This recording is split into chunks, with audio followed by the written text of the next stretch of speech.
नमस्ते दोस्तों। भोलेनाथ ने दुखियों को अपनाया प्रस्तावना वीडियो में आगे जानिए वो रहस्यमयी बातें जिनके बारे में बहुत कम लोग जानते हैं, इसलिए वीडियो को अंत तक जरूर देखें। हिंदू धर्म में भगवान शिव को भोलेनाथ कहा जाता है क्योंकि वे अत्यंत सरल, दयालु और भोले भाले हैं।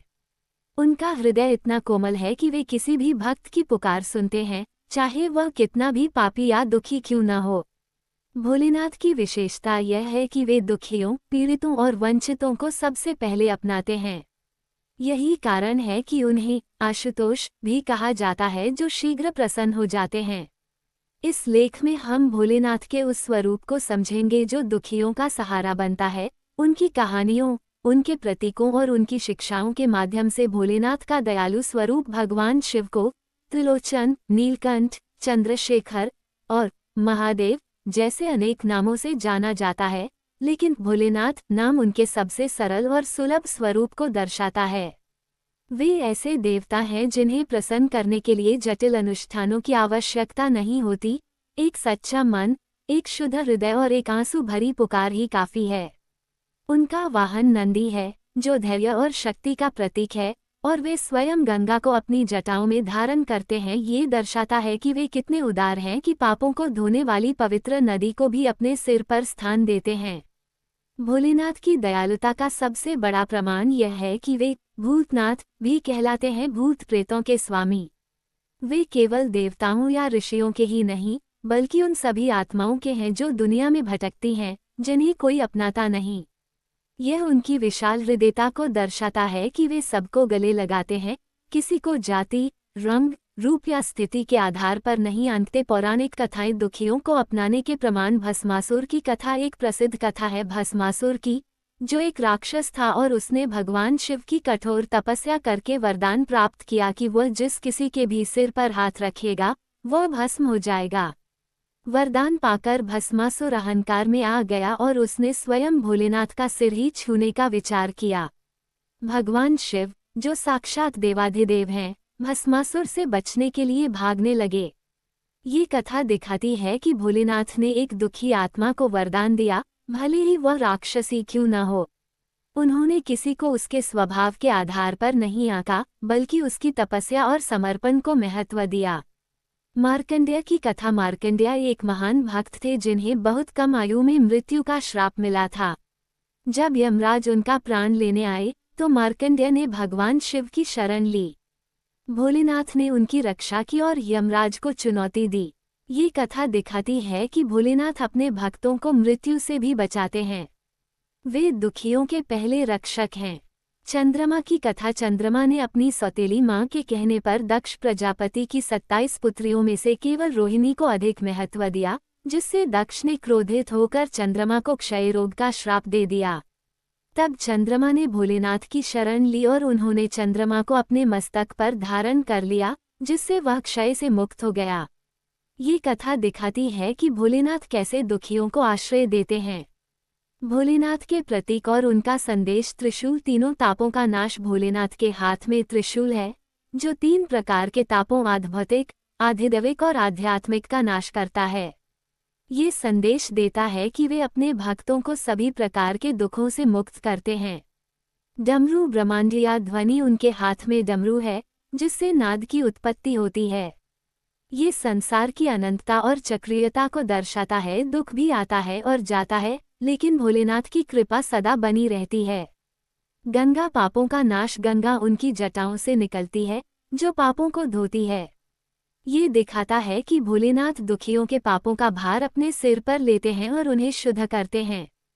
चंद्रमा। शीतलता। उनके सिर पर चंद्रमा है, जो शीतलता और शांति प्रदान करता है।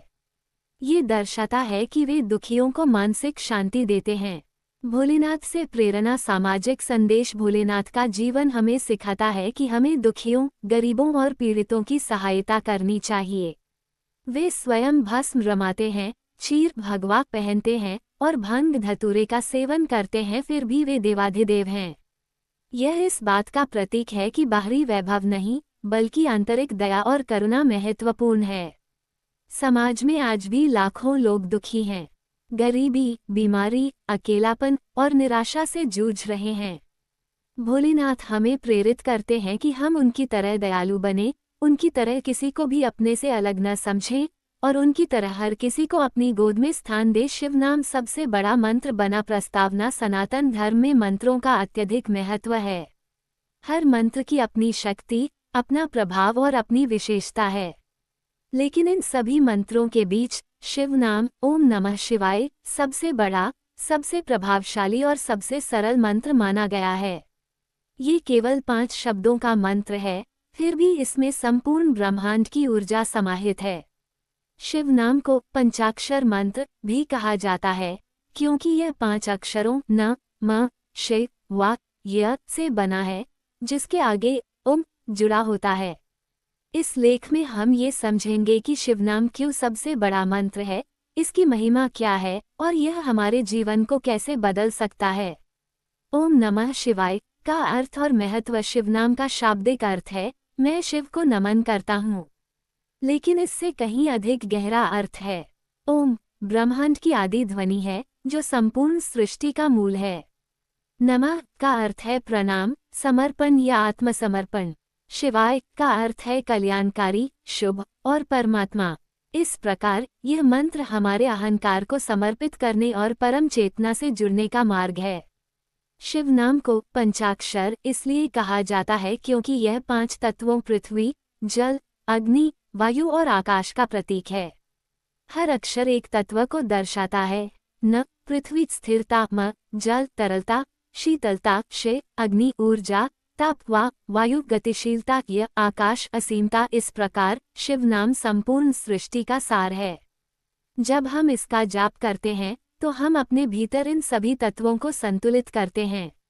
शास्त्रों में शिवनाम की महिमा, वेदों का कथन, ऋग्वेद में शिव की महिमा का गान किया गया है।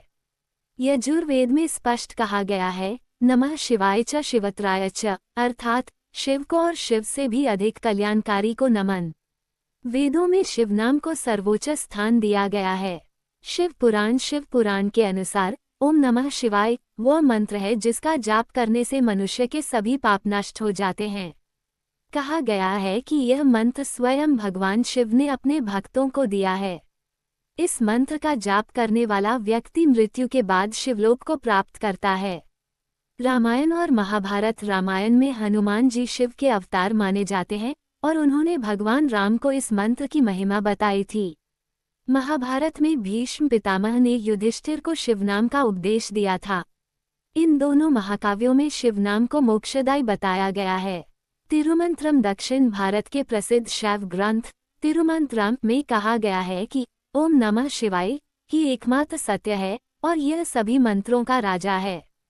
शिवनाम का जाप कैसे करें? शिवनाम का जाप 3 प्रकार से किया जाता है। वाचिक जाप उच्च स्वर में बोलकर, उपांशु जाप धीमी आवाज में केवल स्वयं सुन सके, मानसिक जाप मन ही मन बिना आवाज के सबसे प्रभावी जाप मानसिक जाप माना जाता है, क्योंकि इसमें मन पूरी तरह एकाग्र होता है। रुद्राक्ष की माला पर 108 बार जाप करने की परंपरा है। 108 संख्या विशेष है, यह आध्यात्मिक पूर्णता का प्रतीक है। शिवनाम के लाभ मानसिक शांति। शिवनाम का जाप करने से मन शांत होता है। जब विचारों की अराजकता होती है तो मंत्र का कंपन मस्तिष्क की तरंगों को संतुलित करता है। यह आधुनिक युग में तनाव, चिंता और अवसाद का सबसे सरल उपचार है। आत्मविश्वास में वृद्धि। जो व्यक्ति नियमित शिवनाम का जाप करता है उसमें आत्मविश्वास बढ़ता है। उसे लगता है कि शिव स्वयं उसके साथ हैं, जिससे वह किसी भी परिस्थिति का सामना कर सकता है। नकारात्मक ऊर्जा का नाश। शिवनाम की ध्वनि में इतनी शक्ति है कि यह नकारात्मक ऊर्जा, बुरी आदतों और दुर्गुणों को नष्ट कर देती है। जिस घर में शिवनाम गूंजता है वहां सकारात्मकता का वास होता है। रोगों से मुक्ति। आयुर्वेद और योग के अनुसार शिवनाम के कंपन से शरीर के 7 चक्र सक्रिय होते हैं, जिससे रोग प्रतिरोधक क्षमता बढ़ती है और कई शारीरिक रोग दूर होते हैं। आध्यात्मिक उन्नति। शिवनाम का सबसे बड़ा लाभ आध्यात्मिक उन्नति है। ये जीवात्मा को परमात्मा से जोड़ता है। बार बार जाप करने से व्यक्ति को आत्म साक्षात्कार होता है और वह जन्म मृत्यु के चक्र से मुक्त हो जाता है। शिवनाम और आधुनिक जीवन। आज की भागदौड़ भरी जिंदगी में इंसान हर तरफ से तनावग्रस्त है। काम का बोझ, पारिवारिक जिम्मेदारियां, सामाजिक दबाव और आर्थिक चिंताएं सब मिलकर मनुष्य को अंदर से खोखला कर देती हैं। ऐसे में शिवनाम एक दिव्य औषधि है।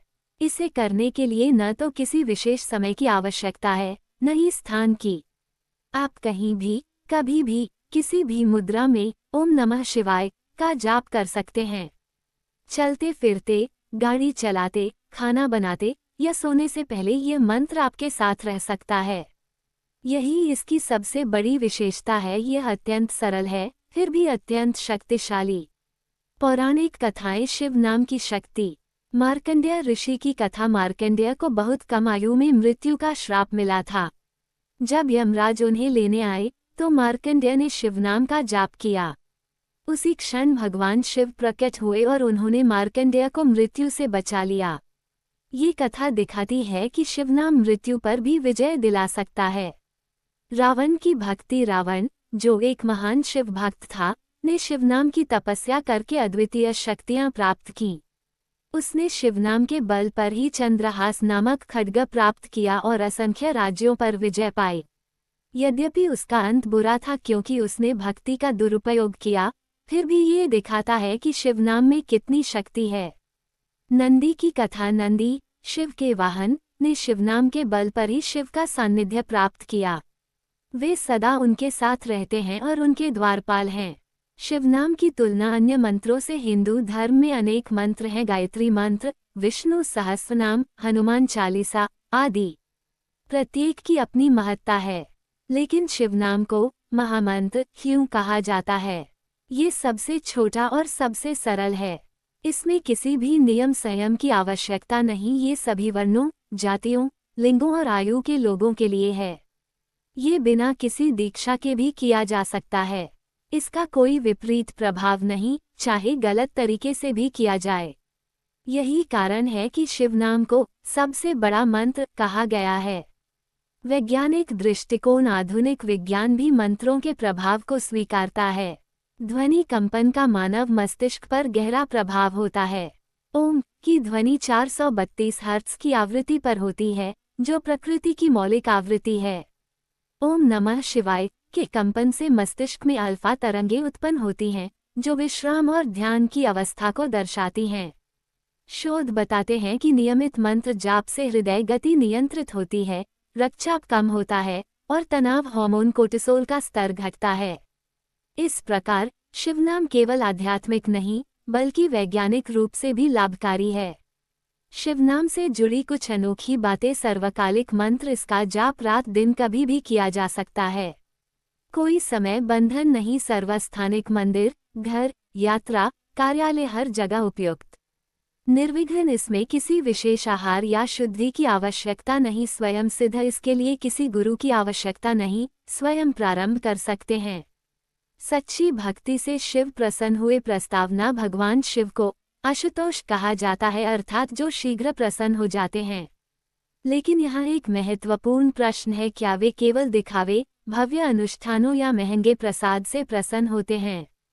शास्त्रों, पौराणिक कथाओं और महापुरुषों के जीवन से यह स्पष्ट होता है कि भगवान शिव वास्तविक भावना, निष्कलंक प्रेम और सच्ची भक्ति से प्रसन्न होते हैं। उन्हें न तो सोने चांदी के आभूषण चाहिए, न ही भव्य महलों की आवश्यकता है। उन्हें तो चाहिए केवल एक शुद्ध हृदय, एक पिघला हुआ मन और एक बिना किसी स्वार्थ के किया गया समर्पण। इस लेख में हम सच्ची भक्ति के स्वरूप को समझेंगे, जानेंगे कि कैसे भक्तों ने अपनी सच्ची भक्ति से शिव को प्रसन्न किया और हम अपने जीवन में उस सच्ची भक्ति को कैसे उतार सकते हैं। सच्ची भक्ति क्या है? सच्ची भक्ति का अर्थ केवल मंदिर जाना, पूजा पाठ करना या मंत्रों का जाप करना नहीं है। ये तो बाहरी क्रियाएं हैं। सच्ची भक्ति तो अंतरात्मा की गहराई से उत्पन्न होने वाला प्रेम है, जहाँ भक्त और भगवान के बीच कोई दूरी नहीं रहती, जहाँ भक्त स्वयं को भूल जाता है और केवल भगवान की सत्ता में रम जाता है। सच्ची भक्ति के कुछ प्रमुख लक्षण हैं। निष्काम भाव, बिना किसी फल की इच्छा के भक्ति। शरणागति, पूर्ण समर्पण, यह विश्वास कि शिव ही सब कुछ हैं। निरंतरता, केवल कभी कभी नहीं बल्कि हर पल भक्ति में लीन रहना।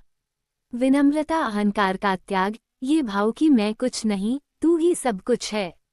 करुणा और सेवा सच्ची भक्ति सिर्फ भगवान तक सीमित नहीं, बल्कि उसकी सृष्टि के प्रति करुणा में प्रकट होती है। पौराणिक कथाएं जब सच्ची भक्ति ने शिव को प्रसन्न किया। भक्त मार्कंडेय मृत्यु पर विजय। मार्कंडेय केवल 16 वर्ष के थे जब उन्हें ज्ञात हुआ कि उनकी मृत्यु निकट है। उनके पिता ने उन्हें भगवान शिव की शरण लेने की सलाह दी। मार्कंडेय ने एक शिवलिंग स्थापित किया और उसकी पूजा में लीन हो गए। जब यमराज उनके प्राण लेने आए तो उन्होंने शिवलिंग को कसकर पकड़ लिया। उनका विश्वास इतना दृढ़ था कि वे मृत्यु से भी नहीं डरे। उनकी इस अटूट भक्ति और आस्था से प्रसन्न होकर भगवान शिव स्वयं प्रकट हुए और उन्होंने यमराज को चुनौती दी। मार्कंडेय को अमरत्व का वरदान मिला। ये कथा दिखाती है कि सच्ची भक्ति मृत्यु को भी पराजित कर सकती है। भक्त कण्व पत्तों की पूजा। कण्व ऋषि एक गरीब ब्राह्मण थे। उनके पास न तो चंदन था, न फूल, न ही महंगे प्रसाद, लेकिन उनका हृदय शिव के प्रति प्रेम से भरा था। वे प्रतिदिन जंगल से बेलपत्र तोड़कर शिवलिंग पर चढ़ाते थे और ओम नमः शिवाय का जाप करते थे। उनकी इस सरल लेकिन सच्ची भक्ति से शिव इतने प्रसन्न हुए कि उन्होंने उन्हें दर्शन दिए और उनकी हर इच्छा पूरी करने का वरदान दिया। ये सिद्ध करता है कि शिव को महंगी पूजा नहीं, बल्कि सच्ची भावना चाहिए। भक्त कन्नप्पा नायनार अपना नेत्र अर्पित करने वाला ये सबसे मार्मिक कथा है। कन्नप्पा नायनार एक शिकारी थे जिन्हें समाज में नीच समझा जाता था, लेकिन उनका हृदय शिव के प्रति प्रेम से भरा था। एक दिन उन्होंने देखा कि एक शिवलिंग पर रक्त आ रहा था। वास्तव में वह एक पुजारी द्वारा चढ़ाया गया फूल था जो गिर रहा था, लेकिन कन्नप्पा ने इसे शिव की पीड़ा समझा। उन्होंने अपने तीर से अपनी एक आंख निकालकर शिवलिंग पर लगा दी। जब दूसरी आंख से भी रक्त दिखा तो उन्होंने अपनी दूसरी आंख भी निकालने के लिए अपना पैर उठाया, लेकिन तभी भगवान शिव प्रकट हुए और उन्होंने कन्नप्पा का हाथ पकड़ लिया। शिव ने कहा, तू मेरा सच्चा भक्त है। उन्होंने कन्नप्पा की आंखें वापस कर दी और उन्हें अपने सबसे प्रिय भक्तों में स्थान दिया। ये कथा बताती है कि जाति, वर्ण या सामाजिक स्थिति शिव के लिए मायने नहीं रखती, सिर्फ सच्ची भक्ति मायने रखती है। भक्त गंगाधर विष पीने वाला गंगाधर नामक एक भक्त थे जो सदा शिव का जाप करते थे।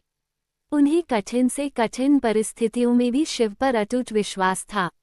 एक बार उन्हें जहर पीने को कहा गया। उन्होंने बिना किसी हिचकिचाहट के शिव का नाम लेकर वह विष पी लिया। विष उन्हें नुकसान नहीं पहुंचा सका क्योंकि शिव ने उस विष को अपने भीतर समाहित कर लिया था। ये भक्ति का वह स्तर है जहां भक्त का विश्वास इतना प्रबल होता है कि वह साक्षात शिव में विलीन हो जाता है। पार्वती जी की तपस्या। देवी पार्वती ने भगवान शिव को पति के रूप में पाने के लिए कठोर तपस्या की। वे हिमालय की बेटी थीं, राजकुमारी थीं, फिर भी उन्होंने वर्षों तक कठोर वन में रहकर, केवल पत्ते खाकर और अथाह ध्यान में लीन रहकर शिव को प्रसन्न किया। उनकी सच्ची भक्ति, प्रेम और समर्पण ने शिव को विवाह के लिए राजी कर लिया। ये बताता है कि सच्ची भक्ति में कितना धैर्य और समर्पण होता है। सच्ची भक्ति के उदाहरण आधुनिक संदर्भ सिर्फ पौराणिक कथाएं ही नहीं, आधुनिक युग में भी कई संतों और महापुरुषों ने अपनी सच्ची भक्ति से शिव को प्रसन्न किया है। स्वामी विवेकानंद ने अपने गुरु रामकृष्ण परमहंस के कहने पर शिव का ध्यान किया। उन्होंने बताया कि जब वे शिव के नाम का जाप करते थे तो वे उस भक्ति में इतने डूब जाते थे कि दुनिया भूल जाते थे। उनकी यह सच्ची भक्ति ही थी जिसने उन्हें विश्व विजेता बनाया। सद्गुरु जग्गी वासुदेव सद्गुरु बताते हैं कि सच्ची भक्ति में किसी विशेष अनुष्ठान की आवश्यकता नहीं, बस आंतरिक जुड़ाव होना चाहिए। वे कहते हैं कि शिव कोई देवता नहीं, बल्कि एक अवस्था है और उस अवस्था को प्राप्त करना ही सच्ची भक्ति है। सच्ची भक्ति के प्रकार। किसका मार्ग है आसान? सच्ची भक्ति 4 प्रकार की होती है। अर्थ भक्ति, दुख से पीड़ित होकर शिव की शरण लेना। अर्थार्थी भक्ति, धन, संपत्ति, सुख के लिए भक्ति। जिज्ञासु भक्ति, ज्ञान और मोक्ष की इच्छा से भक्ति। ज्ञानी भक्ति, निष्काम, निस्वार्थ भक्ति। शिव चारों प्रकार के भक्तों को प्रिय हैं, लेकिन सबसे अधिक वे ज्ञानी भक्तों को प्रसन्न होते हैं जो बिना किसी इच्छा के, केवल प्रेम के कारण उनकी भक्ति करते हैं। भक्ति में अहंकार का त्याग सच्ची भक्ति की सबसे बड़ी बाधा है अहंकार। जब तक मैं रहेगा, भक्ति में पूर्णता नहीं आएगी। शिव स्वयं भोलेनाथ है जिन्होंने अपना अहंकार पूरी तरह त्याग दिया। वे भस्म रमाते हैं, जो इस बात का प्रतीक है कि शरीर अहंकार का आधार नाशवान है। जब हम भी अपने अहंकार को भस्म कर देते हैं, तो सच्ची भक्ति की शुरुआत होती है। शिव को सच्ची भक्ति में क्या प्रिय है? बेलपत्र सरलता और निष्कपटता का प्रतीक, जल शुद्धता और निर्मलता, धतूरा मत स्थिरता जो अहंकार को नष्ट करता है, भस्म मृत्यु और विनाश के प्रति सचेत रहना, चंदन शीतलता और स्नेह। लेकिन इन सभी से कहीं अधिक उन्हें प्रिय है शुद्ध हृदय और सच्ची भावना।